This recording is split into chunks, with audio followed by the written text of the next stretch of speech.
the Judge. We're live here on your Facebook and all your Instagram and all of your social medias. I'd like to thank everyone for joining us every Wednesday at 6 p.m. at You Be the Judge. We're here to talk about information, understanding, and action. While we wait on our guests today, I just want to say thank everyone for supporting the show for as long as they have. We've been getting things right and getting things wrong, but the first thing I like to say is that we're learning. Marilyn, my beautiful co-host, and I know Judge Claudia Barber could be on her way. So, how was your week, Marilyn? You had an event. You woke up early this morning. My week was great, and you must have written a note to yourself or something like that. I'd like to turn the camera around just so I could see your screen where it says, "Make sure." It's a sticky note. Exactly. It's a sticky. I knew it. I knew it. You have to write it down. That's okay. I know the way it works. Yes, I was up 4-ish in the a.m. this morning. and I know I'm being redundant, but it just feels like, oh my God. Wow. I have newfound respect for people who have to work those sorts of hours. Our bodies, I don't think, were just made for hours like that. It was beautiful, though. The colors in the sky without all that light pollution, it was just gorgeous. So, if most of you people don't know, and hopefully you heard the shows, that Maryland's running for Circuit Court Judge at Montgomery County in Maryland.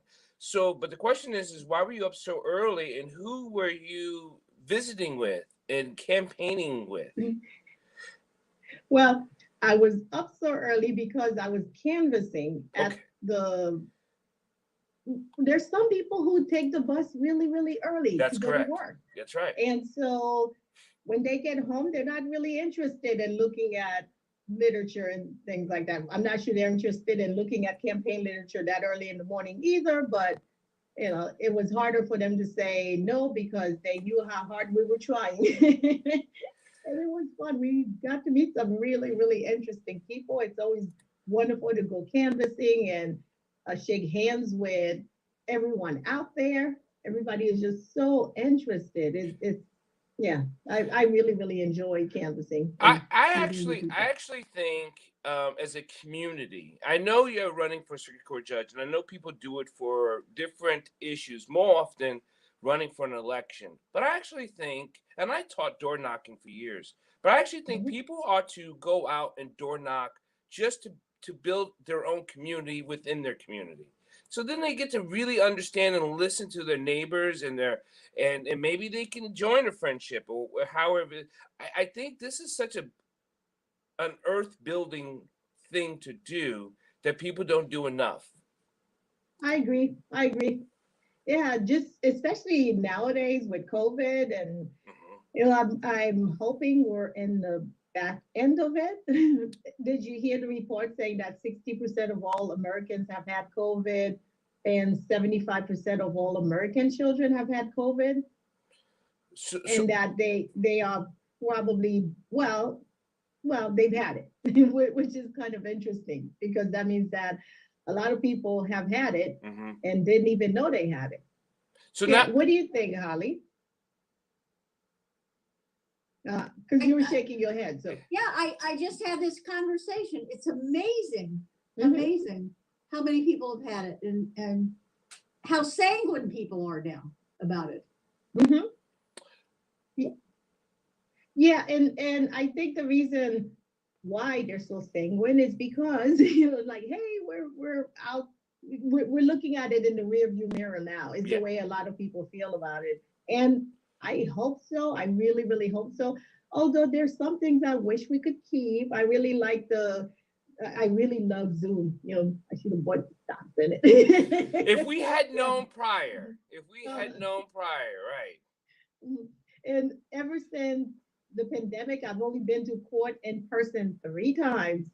Yay! And those 3 times I said to myself and to other people there, we could have done this virtually, save ourselves the gas, the aggravation, and everything else. So I really, really love that. But there's some events that you have to do in person. For instance, tomorrow I am having a meet and greet at the Caribbean Society Lounge in Silver Spring. And I see that our guest has joined us, so we're going to go to her. Well, not yet, but tell us about the meet and greet at Silver Spring. What time is it at? Oh, it is from 6 to 8 p.m.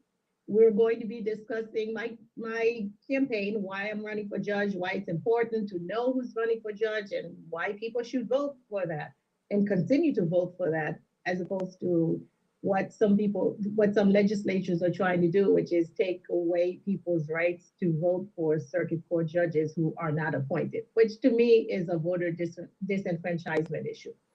And before we get on to our special guest, and thank her for showing up, I want to share my screen here real quick because we are having an event that's coming up here in July 8th, and it's to save this date.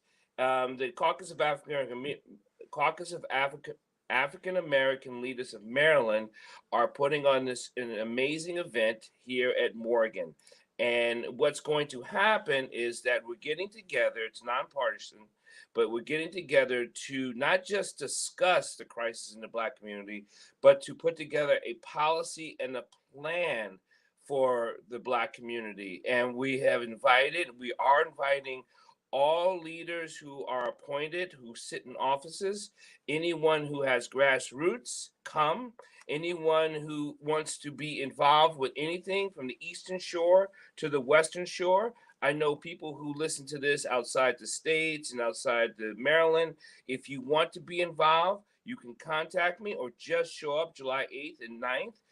We're going to have some national speakers there. It's just going to be an event where we put together a policy and a plan to solve the crisis in the Black community. I did want to show that to you, and then we'll get right back to our special guest. If anyone has any questions with me, you can always contact me with drpauldyer@gmail.com or just contact the show. So, Tanya, before you move on to our guest, I'm sorry, Ms. Sweat. Let me just say she's late anyway. Beautiful, engaging poster, and I know we're going to hear more specifics about it as we go along because the agenda is going to be set and things of that sort. I did want to point out the wordplay in the word community. I just love that. Yeah. You know, I hope everybody noticed the way that. I will bring that back up again, and you can totally because that is important. Go ahead. Mm-hmm. Well, like I said, I love the word play, the word community, the way that they have it written down there, because it is, I mean, there is unity in community, and that is very much what they're trying to play. And I look forward to the event. I have it on my calendar already. I look forward to attending and meeting a lot of people that I already know there, and meeting even more people that I don't know yet. Making new friends and saying hello to old friends. It's going to be important. Actually, what's sick and sad is that this has never happened in Maryland. And the only time it has happened, it was in Gary, Indiana in 1972. Ooh. So wow. This event is so historical, and it's sickening that it's so historical because not everyone comes together to discuss, to plan, and to take action. We always do it in these pockets. In either our county or our township or our block, or and still the community gets disenfranchised. But enough of that pontificating. Tanya, welcome to Bridges Live. You be the judge, and tell us about yourself, and we'll get right into grilling you on why do you think you should win, and go from there. First of all, thank you for having me. Secondly, I do apologize for being a few minutes late. When you talk about grassroots, I'm running a grassroots campaign, which means I'm doing a lot of the work myself. So I go from one event to the next, and the computer doesn't always work as fast as I want it to. So I'm grateful to be here, though. But yes, I am running for county executive in Prince George's County. And the whole wordplay thing is huge tonight, Ms. Pierre, because the theme of my campaign is one county, one community. And I'm running for county executive because this started honestly out of anger. I am a former federal attorney. I have 25 plus years of experience as a public servant. I've served in the United States Air Force. worked for the federal government as a financial regulator. And I decided in January of 2014 to take a sabbatical from my professional career, or at least I thought I was taking a sabbatical. I tell everyone I am what you hear when people talk about a Black mother and a Black son. I left my job because I wanted to ensure that my son got through high school with good grades, without getting in any trouble, and with his life and his limb intact. And I became a PTA mom. And in becoming a PTA mom, I learned a lot about the failures of our public education system here in Prince George's County, and that angered me. And I figured, as an attorney with federal experience, having been educated in the public school system, being the daughter of a retired master teacher from the South Carolina public school system, I thought I had something to offer.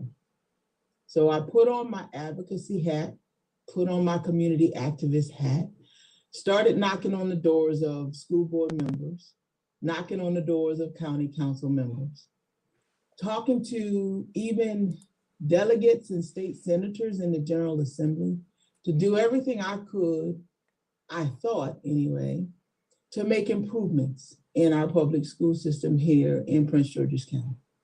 I even met with the governor and the lieutenant governor to talk about the issue. Nothing happened. In the 7 years of community activism and child advocacy and PTAing and writing comments on legislation, the needle didn't move. And so I got frustrated, extremely frustrated. I still have a child in the public school system in Prince George's County. She's in the 4th grade. And so not being able to influence those in power, if you will, those in authority to make the necessary changes to improve our education system, I then started looking at other areas of local government to see, okay, what is really going on? If education is in this predicament, I needed to understand whether there was some other vulnerabilities in our local government that we were not paying attention to. And sure enough, I found them. And again, you start talking to your elected officials, you start advocating in the community, you make suggestions, and people look at you like, who are you and what makes you think you have a voice or a right to make these suggestions? What makes you think you can do it better? And I sat on it for a while because I'm not a fan of politics.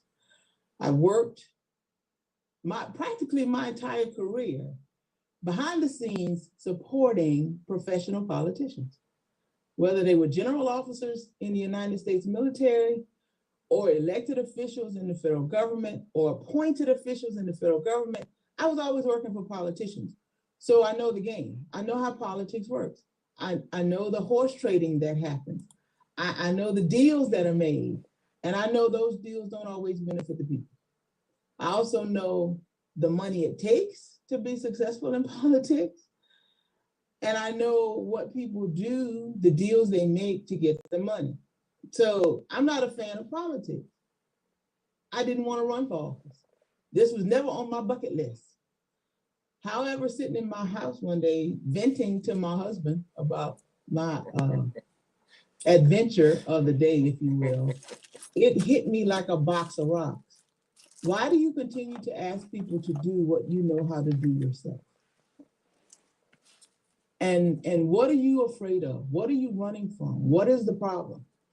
And so I had to literally find the courage within me to say, okay, even though I don't like politics, I hate it, I'm going to throw my hat in the ring and I'm going to run, because honestly, at this point, that's the only way I'm really going to make a difference in the lives of the children of Prince George's County, the elders of Prince George's County, the disenfranchised, the underserved, the low income, and the marginalized in Prince George's County. And so here I am. And I tell everyone that I meet, I'm not doing this for me because I'm doing okay.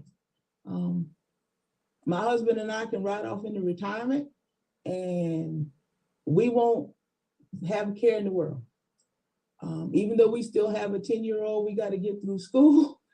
She's fairly intelligent. So, I mean, her brother got a full scholarship to college and he's doing okay. And she may not get a full scholarship, but her father and I have the ability and the resources to help her get through college. So this is personal, but it's not personal at the same time. All I'm doing at this point is offering my background, my training, my education, my experience, my knowledge to the people of Prince George's County with the hopes that if it is accepted, I can use those skills to make their lives a little bit better, to improve our county, and to make us what many like to call us, the shining light of Maryland, to demonstrate that while we are or may be considered the most affluent African-American county in the nation, it's not just about the gross income we bring in because of our ties to the federal government.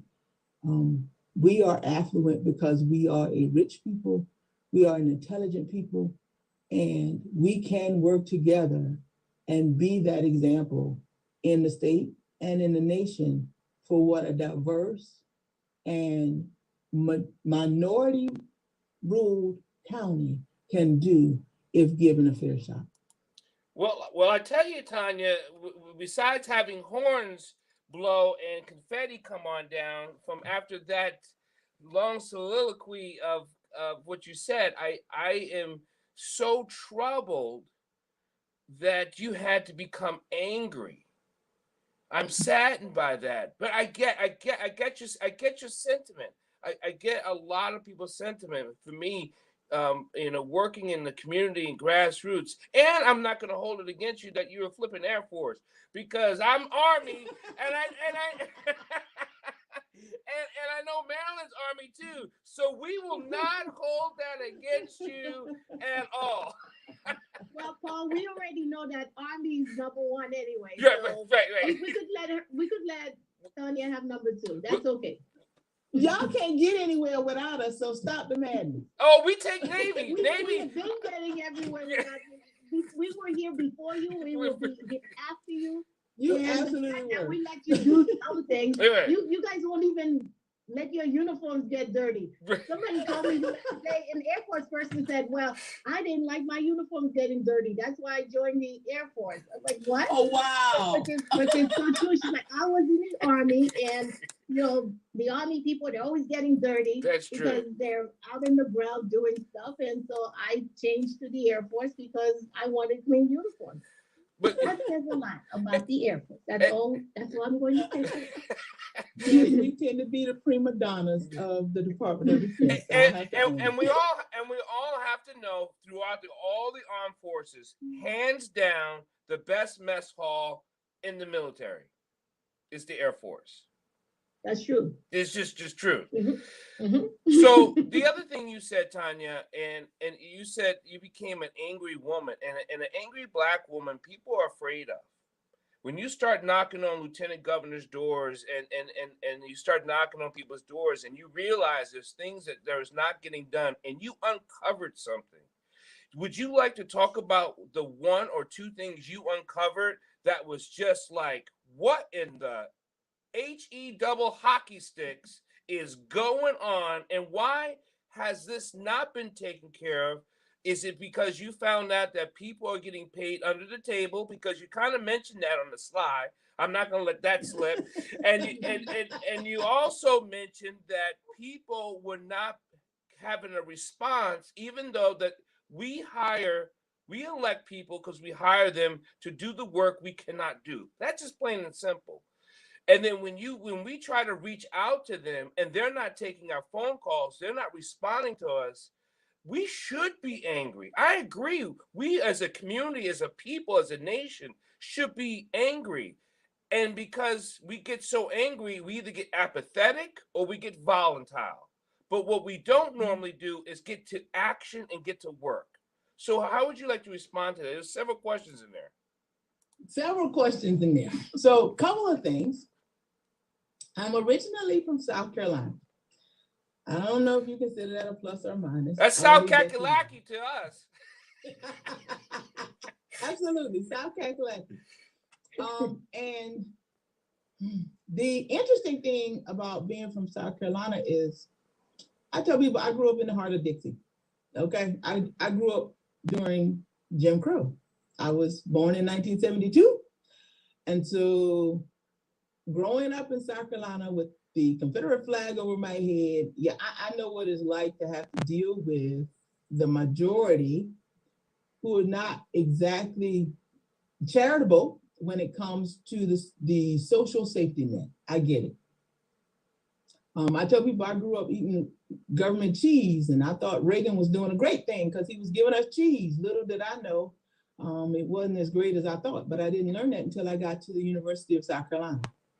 And that was a life-changing, eye-opening experience for me, because I was taught then by Caucasian professors, and a few of them picked up the notion that I was fairly intelligent and had a pretty decent IQ. And so they were willing to mentor me, take me under their wing, and teach me some of the rules of the game that you just don't learn in K through 12 school. I then stayed at the University of South Carolina to go to law school. And again, that expanded and broadened my experience when it comes to making deals. I mean, I tell people I don't drink and I don't smoke, but I learned to drink single malt scotch and smoke cigars in law school. I played golf once in my life, but I understand the significance of the golf course.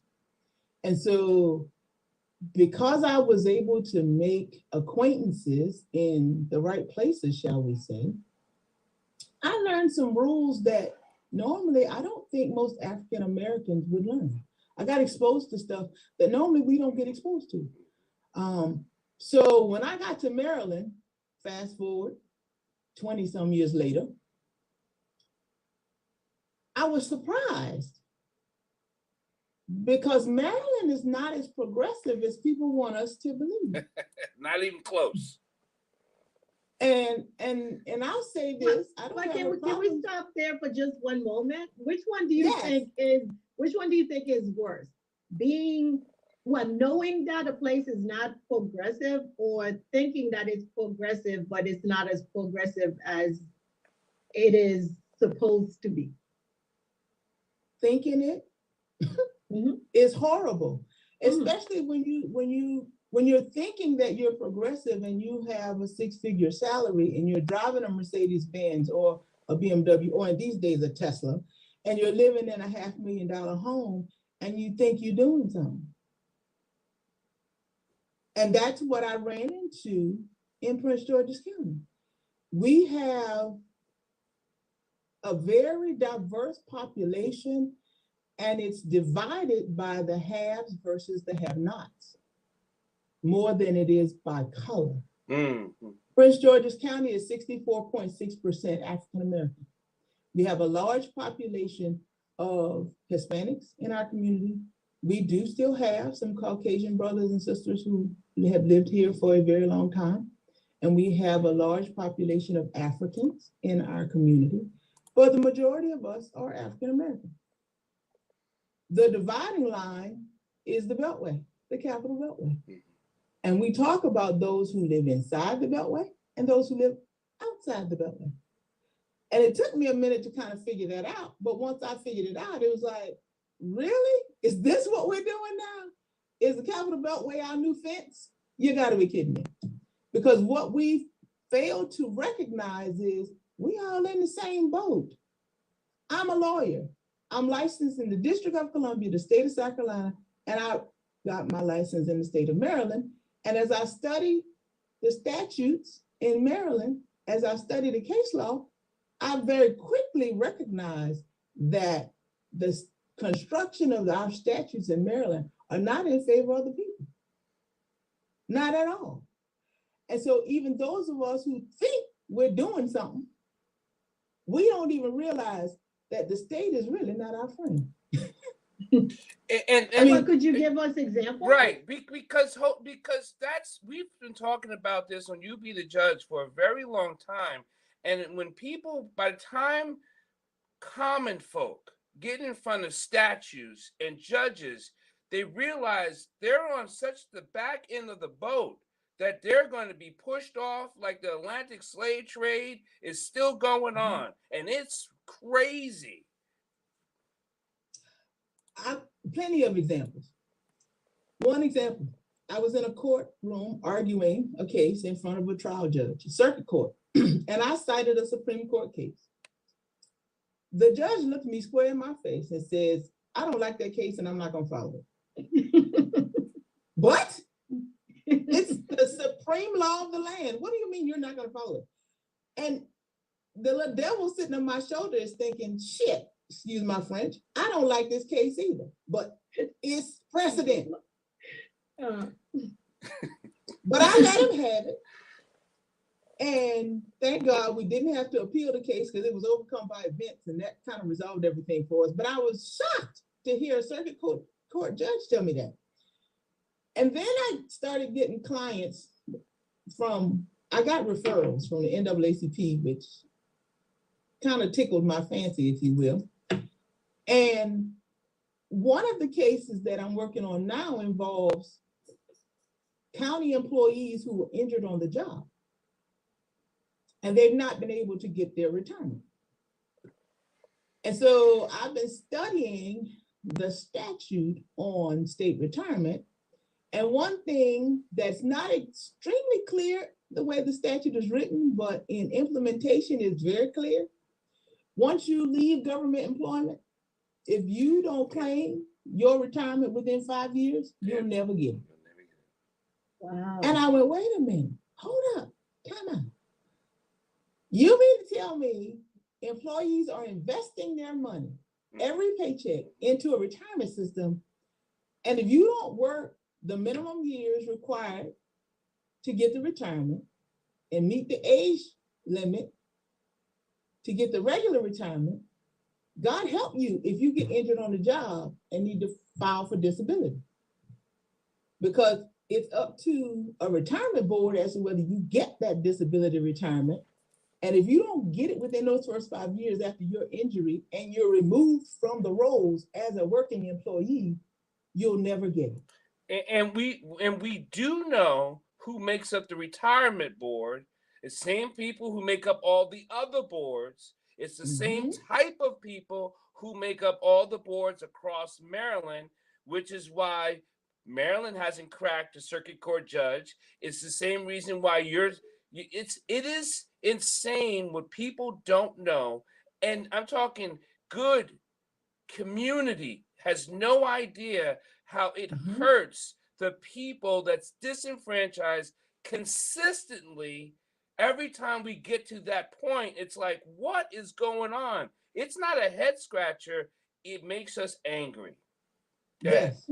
Yeah, and just along that line, I don't know if you've had a chance to look at it yet, the recent Supreme Court decision that involved the man who was receiving disability and one of the states, I forgot which one, who then moved to Puerto Rico. And he continued receiving disabilities. The disability board sued him because they wanted $28,000 back, since that was the amount of money that he received in disability since moving to Puerto Rico. And they basically claim if you are living in Puerto Rico, which is part of the United States, Puerto Ricans are United States citizens. Not according to federal. If you are living in Puerto Rico, you cannot get disability from the United States government.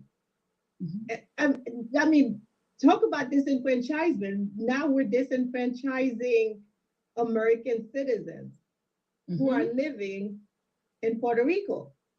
And it was an 8-1 decision. And Justice Sotomayor is the only one who dissented from that opinion.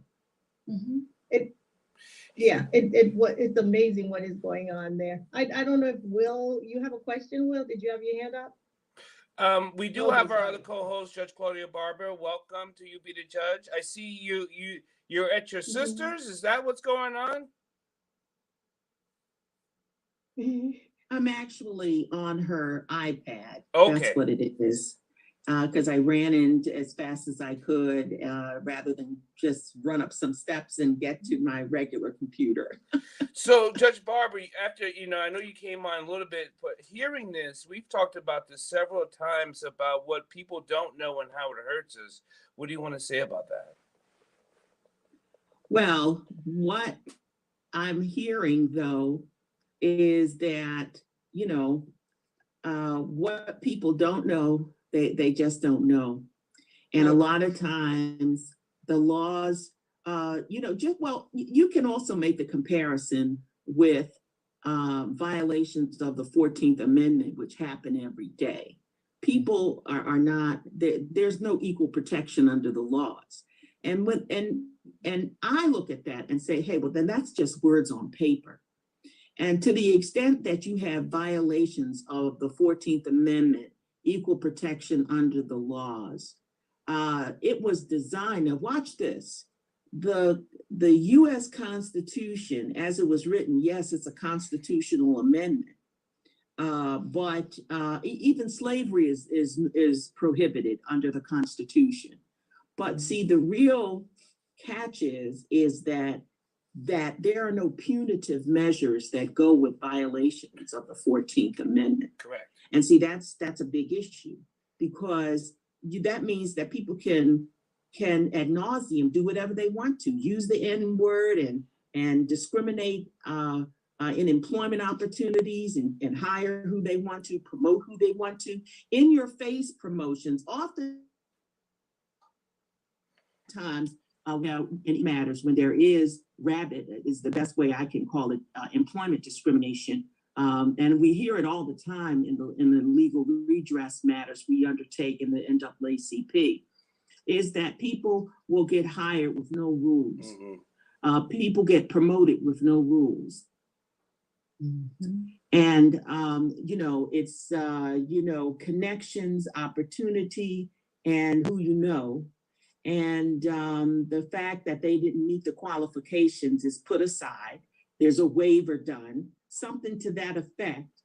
Even though there are other qualified applicants in the applicant pool, we're going to jump over those qualified applicants. And the bottom line is, so what? There are no punitive measures. Nobody's going to jail for that. What could you do about it? You can't stop us. You can't stop us. Well, yeah, and so that's what makes the filing of a charge of discrimination a weak action. The system is designed for it to be a weak action, so that, so what, tie yourself up in litigation for years, and eventually you may get a possible verdict, but then you may not. And just like you saw Derek Chauvin appeal his conviction, there are 1,000 ways I can get out of this. I'm going to run into a judge that thinks like me. I'm going to run into a judge that's going to overturn your decision that this is rabid discrimination. So, you have that system in place that needs to be fixed. You have that system in place that is designed for people to fail. If you have that system in place, it's designed to have you running around in circles and spinning around in circles, spending thousands and hundreds of thousands of dollars in legal fees and getting nowhere. That's the crime to me. That's the crime right there. So Tanya, you have an idea of why you're running. You gave that statement. What are some of the things that when you get elected, what is the one thing you got to make sure it happens right away? First things first, we got to educate our people. We got to communicate with our people. We got to tell them what's going on.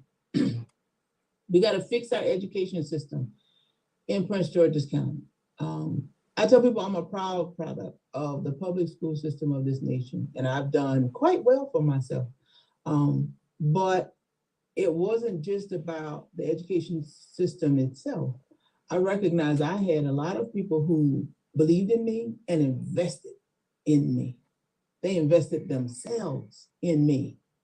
from school teachers to church members to, I mean, my own family, my parents, my grandparents. My grandfather had an 8th grade education. My grandmother, I think, had a 6th grade education. My mom was the first one in our family to graduate from college, and she became a teacher. So when I walked in 6th grade and said, I want to be a lawyer, they're looking at me like, I don't even know where to start. We don't know any lawyers. We don't know how to do this, but they were willing to find the answers to help me get to where I am right now. Unfortunately, in our community, and I'm talking about the African-American community, we've been beat down, beat up, turned around so many times. We're tired. I get it. And apathy to some degree has set in, but we've got to educate our people and remotivate them to keep moving forward. And I tell people, this is not about fighting. Ain't nobody got time to fight, because when you start fighting, the fight's gonna continue until you run out of energy. The fight's gonna continue until you get tired. And then they'll push you up against the ropes, whoop your tail, and walk away. Nothing changes. So how do you educate a community that doesn't seem like they're either strolling through a TikTok or snapping at a Snapchat? How do you get to a community that doesn't get their information collectively? You got to get to them where they are. The one thing I didn't realize, Dr. Paul, was the level of frustration in Prince George's County. Because when you turn on the news, I'm gonna pick on the media a little bit. They make it seem like everything's okay. And it's being taken care of. And the media never comes back to verify what they've been told by the people who they interview. Because most of the times they don't interview real people. They interview our elected officials, and they will always put a spin on it and make it look good. Running a grassroots campaign has allowed me the opportunity to literally beat the streets. And I mean, talk to people. And I've talked to from children who are still in public school to disconnected youth between the ages of 18 and 25. I've talked to middle-aged, working class adults. I've talked to senior citizens. We are all frustrated about something. And so when I start talking to people and breaking it down in the simplest terms so that they understand it, it's like a breath of fresh air. Because they'll tell you, nobody's ever explained it to me like that before. And that makes so much sense. Mm-hmm. Our people want to know what they don't know, because right now they're tied up in this tornado, this twister, this vortex that they can't get out of. And the only way they're going to get out of it is to educate them. But you got to do it at their level. I'm going to open this up to more questions. Does anyone have any questions for Ms. Tanya that we don't have? Well, I think that what you have said makes a lot of sense, but I know Paul has asked many, many times before, and it's a question that needs to be asked over and over again. Part of the reason why we are where we are at is because the people who need to be most engaged are the least engaged, because there's so many things hitting them at the same time. So how do you as a candidate plan to get those people engaged in order for them to vote for you? We got to strengthen our social safety net. And while we don't have one in Prince George's County, for the life of me, I cannot understand it. Because you're absolutely right. We have a population of people, they're just wondering from day to day where they're going to get their next meal from. So they don't have time to be engaged with political issues. They could care less. And I've sat down with my educated friends, and we've talked about that old Maslow hierarchy of needs. Yeah. If you don't have the basics, nothing else matters. And so literally, I'm going to start with the basics. We've got to put the social safety net back in place. So we've got to look at, and I'm going to have to deal with the state of Maryland on this, and I'm ready. Let's go. We're going to have to look at our Medicaid system. We're going to have to look at how we issue SNAP benefits, what we used to call food stamps. We're going to have to look at how we deal with affordable housing. We've got to look at our workforce development programs and how we train people for jobs. And I'm scratching my head going, the economists are saying we have thousands of vacancies and nobody's applying for the jobs. Why? We got to deal with that. Is it that they're not trained? Is it they're not prepared? And please don't tell me the lie that people don't want to work. That's a lie. That's a bold-faced lie if I ever heard one. We are not the type of people who want to live off of handouts forever. We do still have some pride. So we just need to have our dignity. Some of our underlying issues, there are a multitude of them, and some of it is layered, I think, in addressing this issue of jobs not being filled. Sometimes jobs are not being filled intentionally because the qualifications are over everybody's head, or they put certifications in there as qualifications that are not necessary, but they're designed to repel people from applying for certain positions. And people are sick and tired of these minimum wage, low wage positions where you're just basically doing slave labor. People are tired of that. And I think during the pandemic, there was kind of a push on for people to move and change agenda and find other alternative resources. Why is it that minorities fill the low-level positions in hotels and the low-level positions working in the Department of Public Works in local governments and municipalities? And even there you have, a failure to promote as should be in many situations. So I think that it's a multifaceted problem.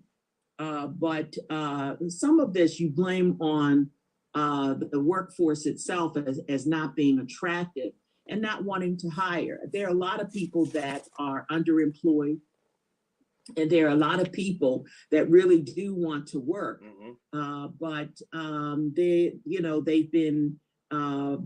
have battle scars from bad experiences on the job that may incline employers to turn away.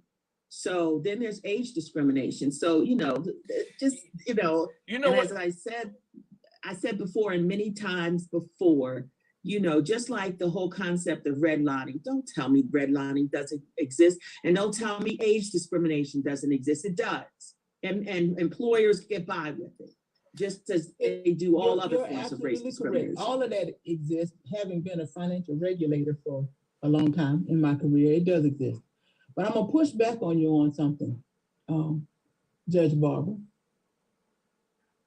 We've got to change our narrative about what jobs are attractive and what jobs aren't. Every job in our economy is there because we need it. We need it. And whether you're a landscaper, a janitation worker, there's nothing wrong with that. You're making an honest living. What I say is we need to make sure we pay you an honest living wage. You're a socialist. I'm shutting down the show. I'm shutting it down. The FBI's already after me because of Judge Claudia Barbara. And after what you just said there, we got to shut down. What? You done it. Look at you. You're a socialist. That's it. I'm not a socialist by no far stretch of the imagination. But I will tell you, when you look at rent payments, we don't want to get to the mortgage. Right. Let's just look at rent. You can't pay rent making $7.25 an hour. No. And that's still our federal. By the way, some people don't even know that. That is the federal minimum wage. Yes. That's it. People don't know that. Yes, you can't pay rent making $7.25 an hour. Let's just be real. So that's why I say you got to have a living wage no matter what job you do. I appreciate sanitation workers. I love them because, hell, sometimes I get so busy I can't take my trash out. It is what it is. I appreciate my landscaper because I like cutting my grass, but let's be honest, the life I live right now, I just don't have time to do it every week or every other week. Without them, I can't function. I need them. However, I am willing to pay them for the convenience of having them. Here's the thing I believe what Gandhi did and Martin Luther King got shot for, and I'm going to say here, so it could be my last spoken words. If we shut down Maryland as the underpaid class in Maryland, they will change their tune.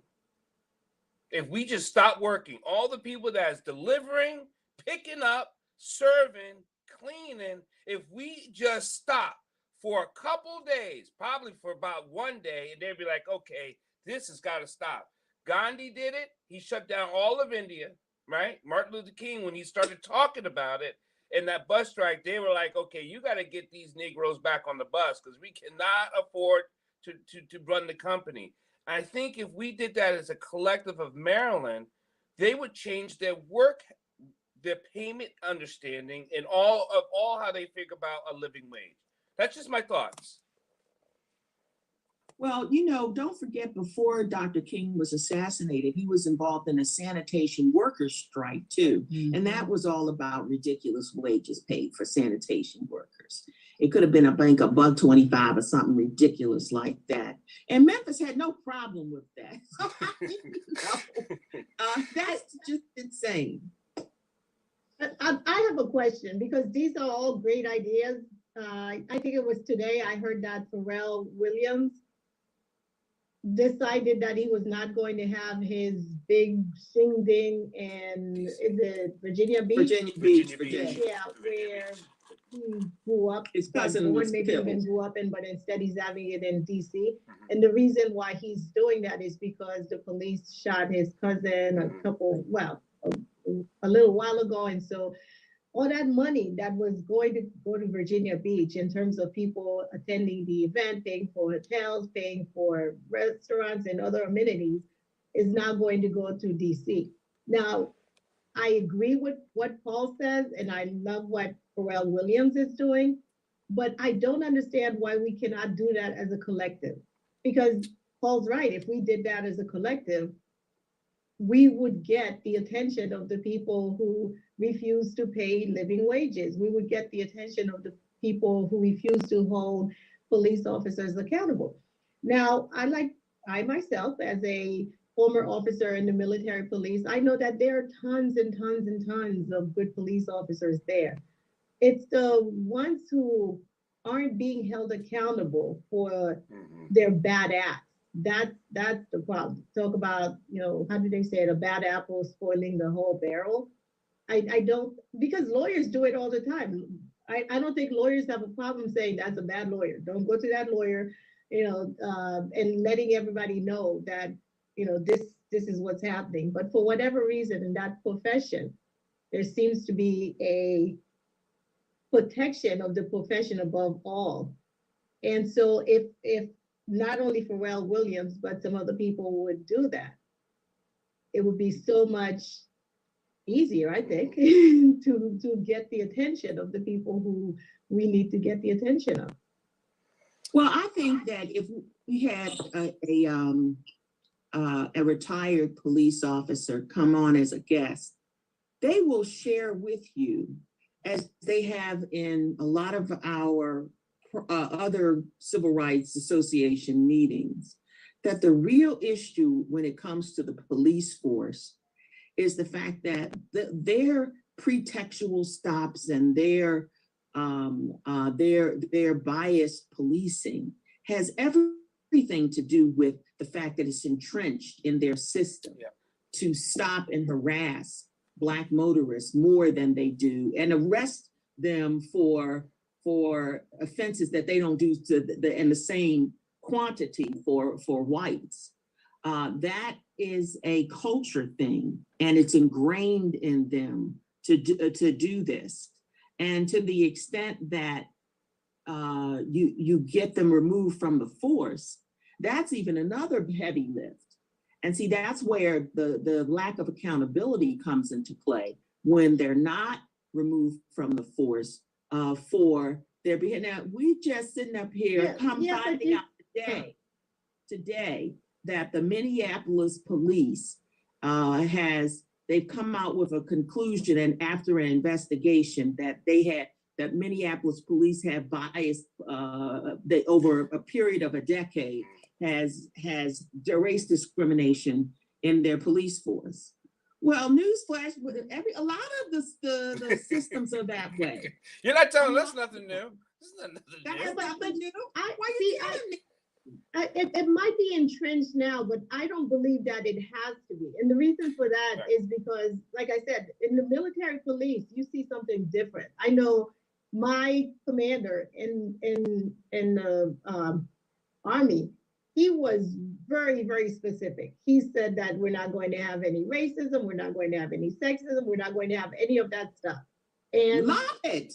And he said that the reason for that is that when you are out there and people are shooting at you, you don't want that other person to think for just a micro, 1/1000th of a second that you would not put your life on the line the same way that he's putting his life on the line for you. And so that really made us a cohesive group. And that's the way it was. So I really think that it starts with leadership. I really think it does. Has the leader. Agree. And that's where I agree. I agree with leadership. What did they say? The fish starts to rot at the head. You know, that's really is what we're talking about. Because you're always going to have a couple of people who are going rogue, as you might say. But overall, if you have a community of bad leaders or racist leaders, then the people underneath them, most of them are just going to follow what the leader does. Like, for instance, in Chauvin's case, had his supervisor said, "Hey, bud, we've had 17 complaints about you. You're not walking out this door." No, one of those 17 complaints should have been sustained. Exactly. See what I'm saying? And you would not have lasted 17 years on a police force if, again, your internal investigation were making the right calls as well. Because of bad leadership. Even, if for whatever reason you are upsetting people out there in the community, the leader or the supervisor should be saying, "Hey, what is it about you? Is there something that we could do to correct whatever impression you make?" I thought of this when it comes to leadership. We'll get back to Tanya. If my police officers does something wrong, then everyone above him should also be removed. I thought of that because when it comes to like so many years, I'm not talking about 3 years. I'm talking about when a person's been like 17 years on the force, has so many complaints, and then something like this happens, the supervisor, the sergeant, the chief, everyone all the way up should be removed. And that's and you know why that's a good idea? Because many times these lieutenants and so on are enforcing policies. Why don't you arrest somebody in such a neighborhood? You ought to get your arrests up in order for you to have a positive performance evaluation. That's the wrong message. But see, they're doing that. So yes, it is the supervisor. So I see where the mayor was coming from when after George Floyd's death, he immediately fired the police chief. Yeah, you're right, he's supposed to. Derek Chauvin. But see, that wasn't done in Grand Rapids, Michigan. Yes, So you go through that and you say, "Hey, this is totally unacceptable, and it will not be tolerated on any level." You see? And the other thing is that, sometimes you believe that if you have a Black police chief, things are going to change. No. Sometimes they go with the force. And I want to get along with everybody so I can keep my job. They're not about rooting out the bad apples. Hey, Clarence Thomas educates us every day about everyone that looks like us is not for us. So Tanya, on our way, does anyone have any questions for Tanya? Because we were on a little bit of a tangent. Does anyone? Go ahead. I had a question. Oh, go ahead, girl. I wanted to know, with the climate that's going on in Florida. And that right wing wanted to censor everything. Is any of that going on in Maryland in the school system of banning books and No, not No. yet? not yet. Not yet, but I could tell you that, oh, I'm sorry, Tanya, I didn't mean to speak over you. I could tell you that I think that we should look at the curriculum, because I know when my kids were in middle school, they were reading, they were reading Tom Sawyer. Why can't I think of the author? My gosh, what's the author's name? Huckleberry Mark Finn. Twain. Mark Twain. Mark Mark Twain. Twain. Thank you very much. Reading Mark Twain. And I called up the teacher and complained about it. And the reason why I called up the teacher and complained about it is because, first of all, I love Mark Twain. I've read him. I think he's witty, as people say. But I thought that should have been a college level book rather than a middle school book. Because what happens with middle schoolers? You teach them a new word, and all of a sudden, what word do they want to use?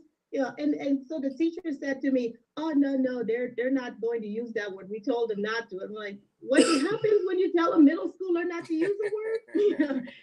And so I really think that this is something that was problematic to me. First of all, I read a whole lot. And so, well, I used to read more now than before. But the fact that they keep on teaching the same old books, I mean, the same old books over and over again, keeps our kids from getting engaged because they don't see themselves in those books. Yeah. And when they get bored and then they start, trying to do things, the teacher says, "Oh, that's a problem student. We have to get rid of them." Well, if you had engaged them in things that interested them, books where they could see themselves in, then you wouldn't have that problem as much. And I really think when we talk about education, we need to talk about those kinds of things, because our kids are not getting engaged, and so they get into trouble for behaviors, and then that leads them down the delinquency path, and that leads them down to the prison pipeline. And I actually heard a Montgomery County candidate a couple of weeks ago said that the school to prison pipeline was a myth, and I almost fell out. Wow. I can't believe we're arguing that point in this day and age, but we are. Well, sometimes people say things to set you off.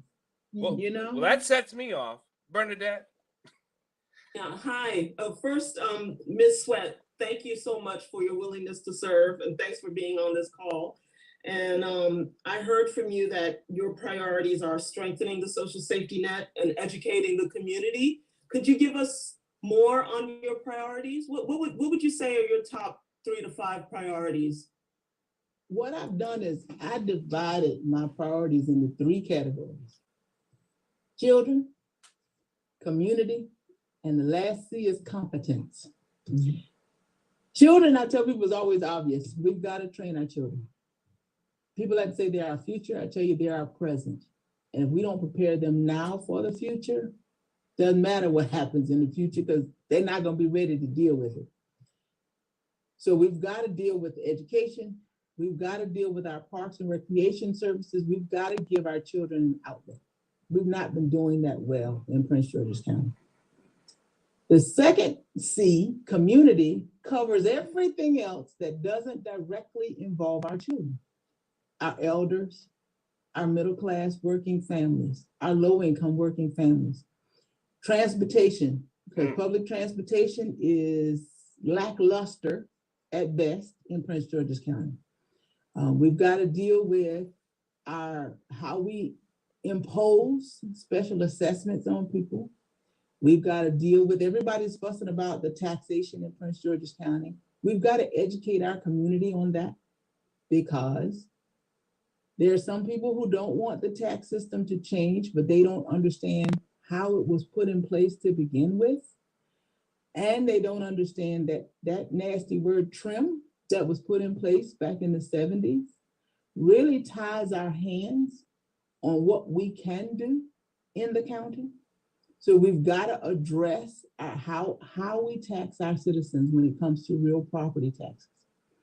We've got a big environmental issue in Prince George's County. Everybody talks about environmental justice. Okay, great. Before we get to the justice part of this, let's talk about the flooding, the bad quality of the water.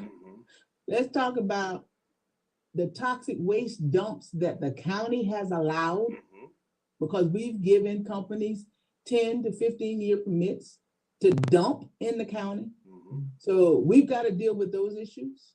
We've got to deal with those issues. We've got big issues with our small businesses.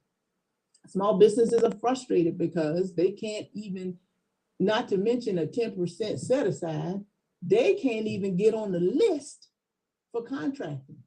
They can't even participate in the procurement process. Some of that's county imposed too. So we've got to rectify that. We've got to deal with our police force. You talk about reforming the police force. Prince George's County just dealt with a lawsuit from its own police and how we were not promoting our police in a fair and equitable way. So we've got to work on our police force internally, as well as deal with rebuilding the trust with the community externally, because we've got lawsuits based upon abusive practices. We've got police who are facing federal charges for tax evasion because of their overtime work or their detail work. So we've got to address that issue. We've got zoning issues we got to deal with. The county council just went through a whole rezoning process, and there are lots of people who are not happy with the outcome. So we got to address that.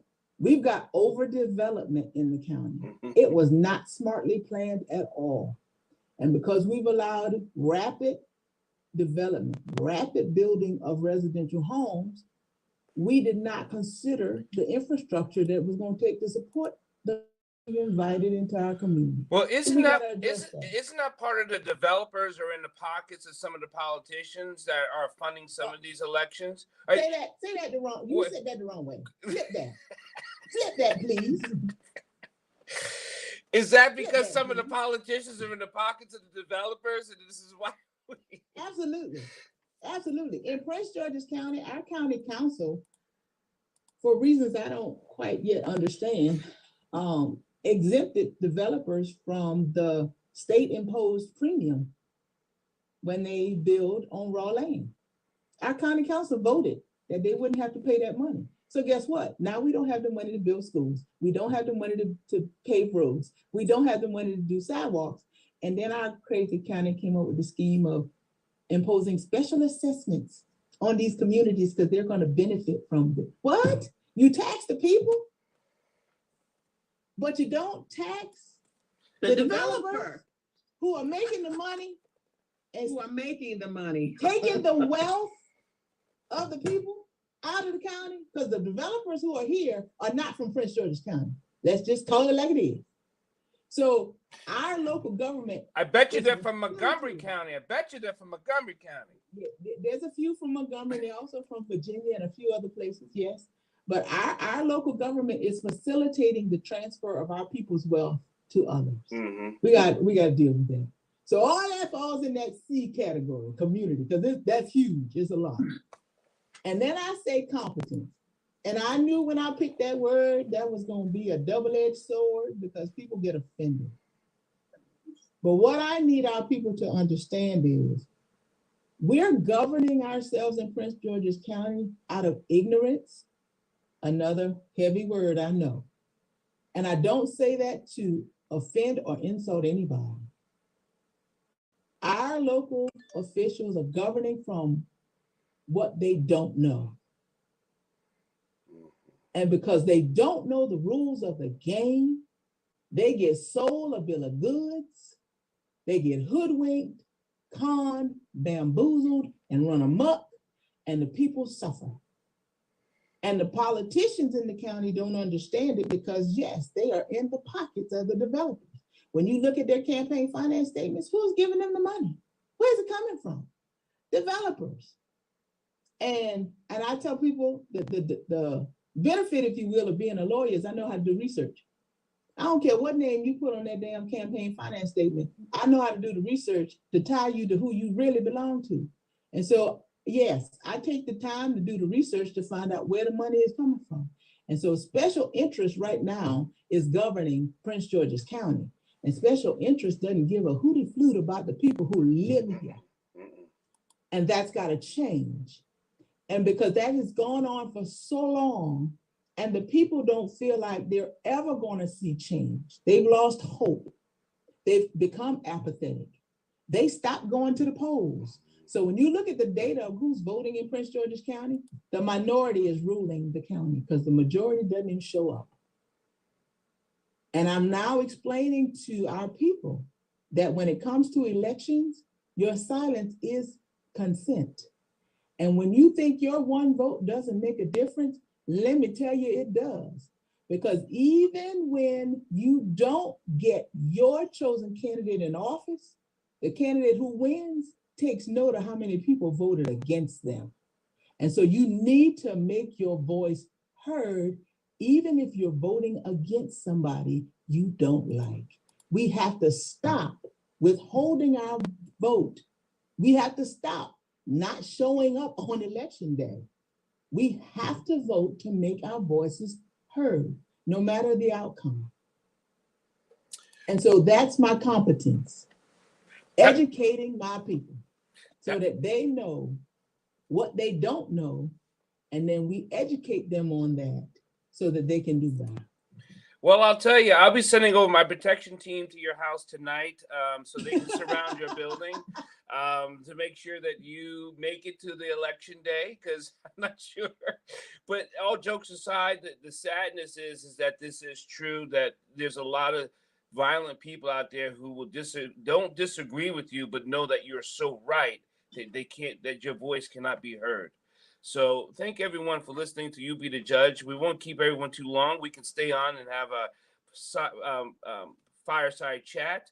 Again, everyone, we're here every Wednesday at 6 p.m. at You Be the Judge. I'm Dr. Paul Dyer. My lovely co-host is Marypierre, running for Circuit Court Judge of Montgomery County, and Judge Claudia Barber.